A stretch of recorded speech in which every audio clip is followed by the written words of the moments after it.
Kita kami persilakan.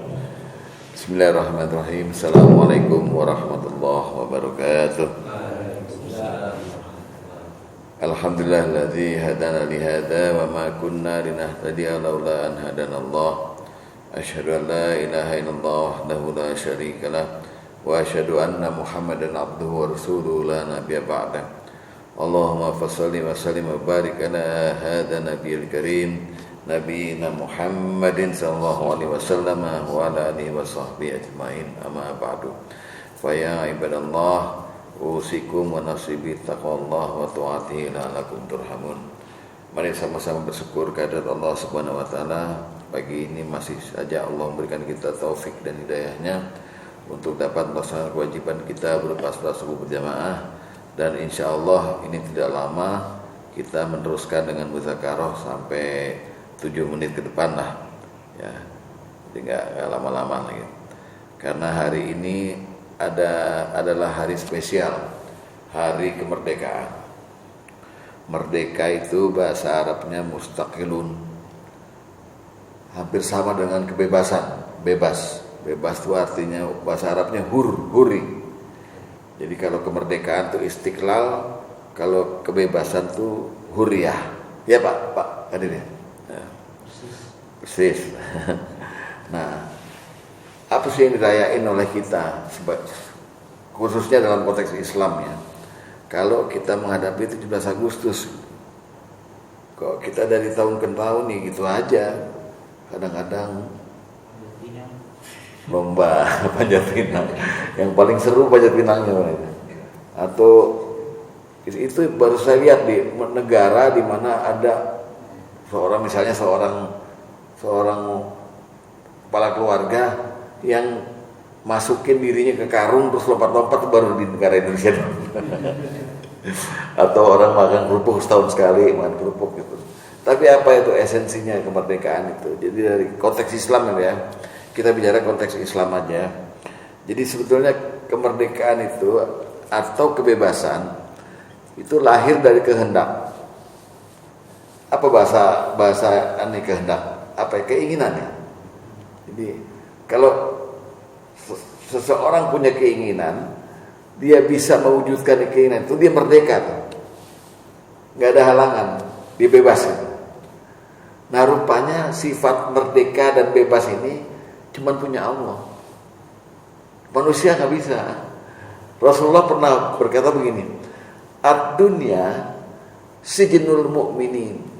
Dunia itu penjara buat orang mukmin. Wa jannatul kafirin, dan surga bagi orang kafir. Nih, ini di sini ada unsur merdeka atau bebas nih. Kalau dunia itu penjara untuk kita, artinya kita nggak bisa bebas. Melakukan apa aja nggak bisa.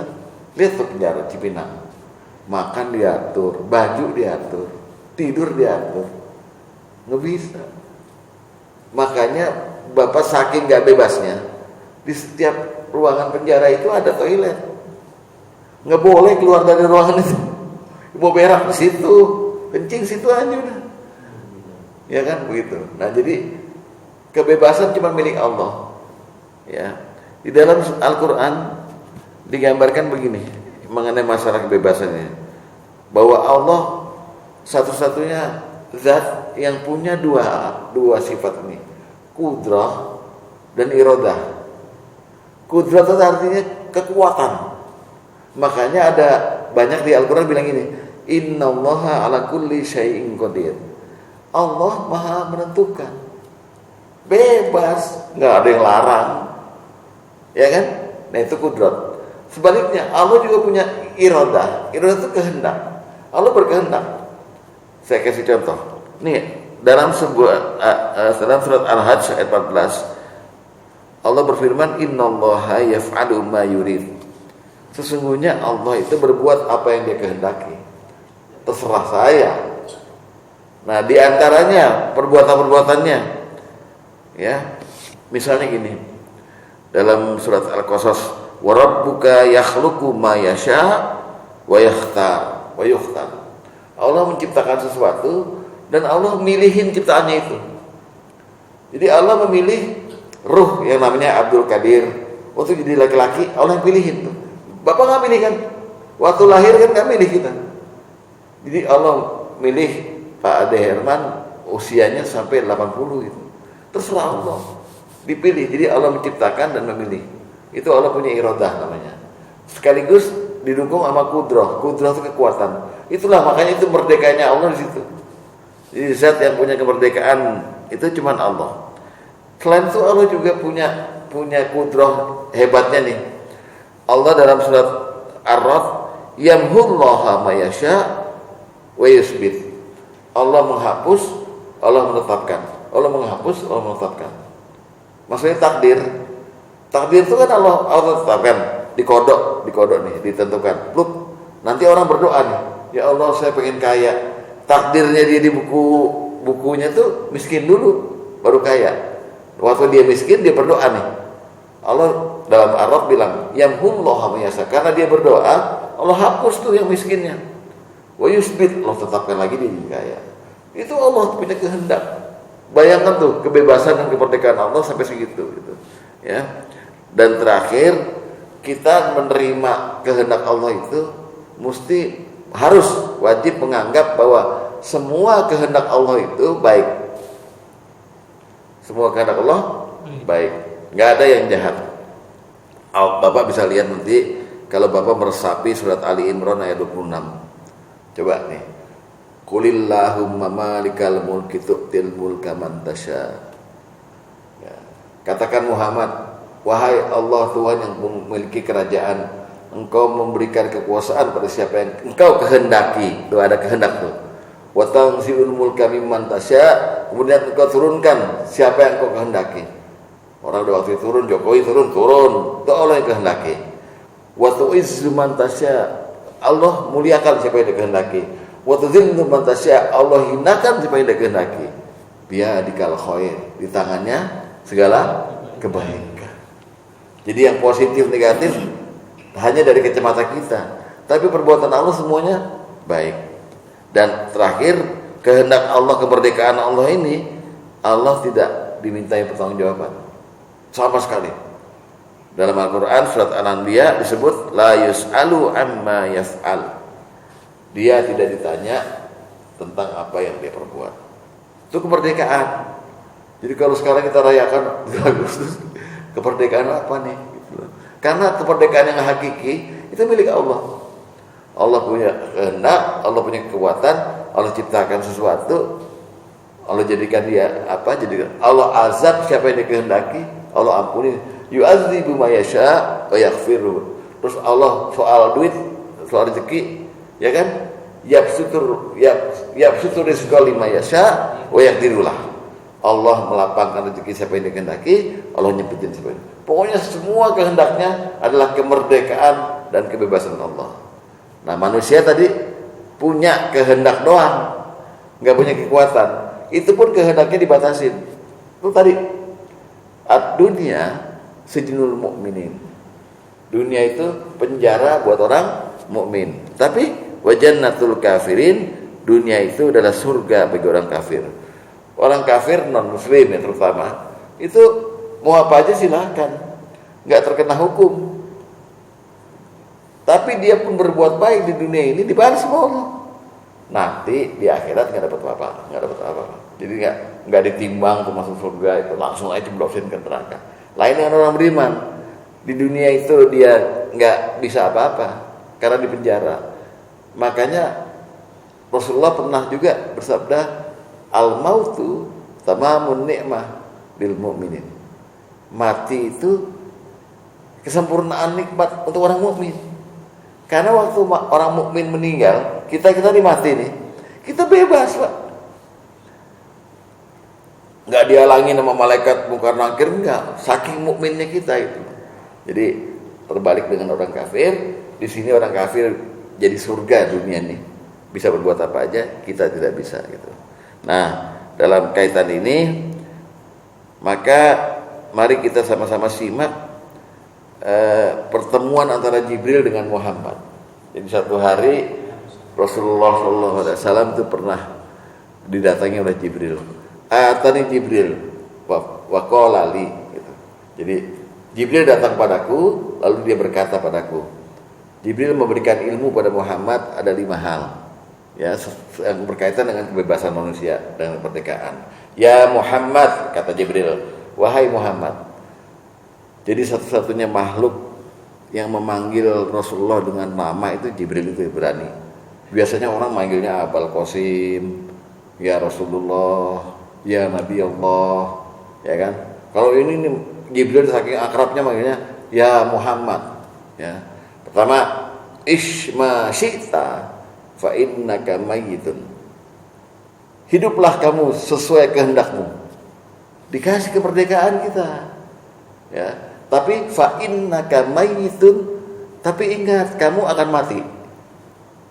Jadi kamu boleh hidup sesukamu, mau gaya barat, mau gaya apa terserah dah. Tapi ingat kamu akan mati. Tuh, ini ilmu nih. Ya, jadi jangan lupa diri lah. Ya, kita hidup, wah kaya terus gimana? Mati. Ya, pertama. Kedua, wa ahbib man syi'ta fa innaka mufariquh. Dan cintailah siapa yang mau kamu cintai atau apa yang mau kamu cintai. Kalau itu masyita atau mansita.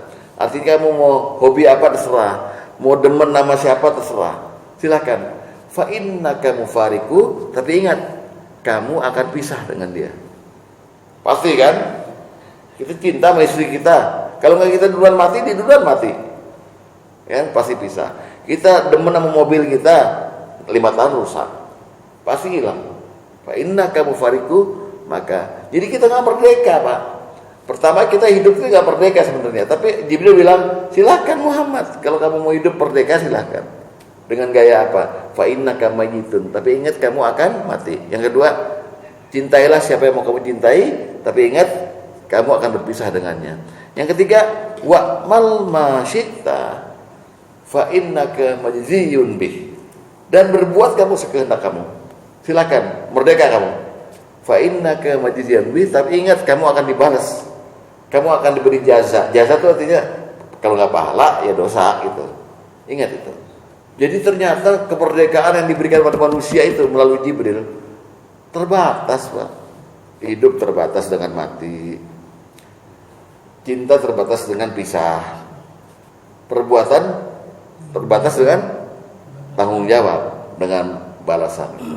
Itu nomor 3. Nomor 4, Jibril kemudian berkata lagi, ya Muhammad, inna syarafal mu'min qiyamuhu bil laili. Sesungguhnya kemuliaan orang mukmin, orang beriman itu mulia semulia-mulianya di hadapan Allah apabila dia sanggup berdiri di waktu malam. Itu ilmu tuh, Pak. Jadi kalau bisa Bapak enggak usah sering-sering, Pak. Yang penting tiap hari. Enggak usah sering-sering, yang penting tiap hari tahajud. Jangan sering-sering, bosan, tapi tiap hari. Ya. Bangun, ya Allah, enggak usah ikutin buku fikih itu, lu berapa rakaat yang genap, ganjil, witir, enggak. Kata Rasulullah, walau rakaatin. Bangun 1 rakaat, ya Allah. Apa susahnya? Walau rakaatin. Yang penting Anda terhitung oleh Allah. Dalam surat Al-Muzammil Allah melihat kita berdiri di waktu malam. Baca yang gampang aja, tapi jangan terlalu gampang. Allah Akbar, Al-Fatihah, Al-Baqarah, jangan. Tetap ada bacaannya gitu. 1 rakaat cukup. Kata Jibril kepada Muhammad, ya Muhammad, inna syarafal mu'min qiyamuhu bil lail. Sesungguhnya kemuliaan orang mukmin itu adalah berdirinya dia di waktu malam. Wa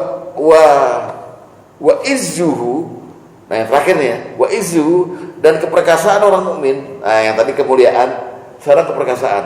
Wa izzuhu, ya, istighna'uhu 'anil nas. Keperkasaan orang mukmin adalah ketidakbutuhan dia kepada manusia lain. Dia nggak usil sama harta orang lain. Dia nggak pengen minta sama orang lain. Nggak butuh saya, karena saya hanya butuh Allah. Dalam surat Al-Fatir ayat 32 disebut Allah berkata pada kita, ayuhan nas antumul fuqara'u ilallah wallahu ghaniyun hamid. Wahai manusia, kamu tuh fakir semua. Fakir tuh butuh. Kamu tuh miskin semua. Kamu butuh saya, kata Allah. Dan saya maha kaya lagi maha terpuji. Jadi kita Pak sekali lagi tidak punya kemerdekaan dan kebebasan yang hakiki. Yang ada semua aja gitu. Ya istilah orang-orang bebas dari penjajahan. Tapi orang begitu masuk masjid aja udah nggak merdeka. Terikat aturan.